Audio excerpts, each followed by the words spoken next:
Stasiun Meteorologi, Klimatologi, dan Geofisika BMKG Maritim Pautere, Makassar mengimbau masyarakat untuk tetap waspada terhadap potensi cuaca sepekan.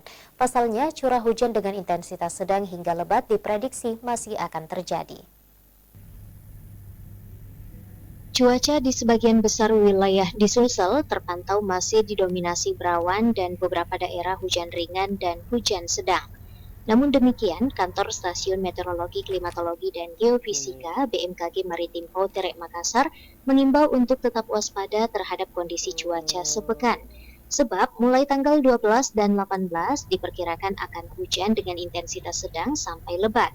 Sedangkan untuk gelombang dan angin masih berpotensi sedang khususnya di Selat Makassar. Suhu udara berkisar di angka 15 hingga 29 derajat Celcius dengan kelembapan udara 75 hingga 95% dan bertiup dari angin barat dan timur laut dengan kecepatan 2 hingga 20 km per jam.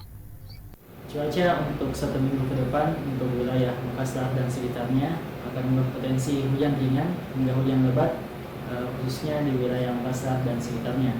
Untuk kondisi gelombang dan angin pada perairan di Sulawesi Selatan pada umumnya berpotensi ringan hingga sedang, khususnya pada wilayah-wilayah di Selat Makassar bagian selatan akan berpotensi gelombang dengan intensitas atau kategori sedang.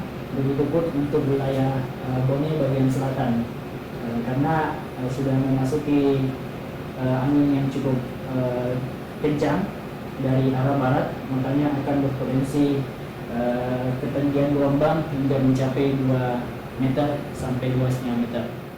Farudin menambahkan agar masyarakat mewaspadai potensi hujan dengan intensitas sedang hingga lebat yang disertai petir dan angin kencang di wilayah Sulawesi Selatan bagian barat pada sore hingga malam hari. Ardi Jaho, Celebes TV.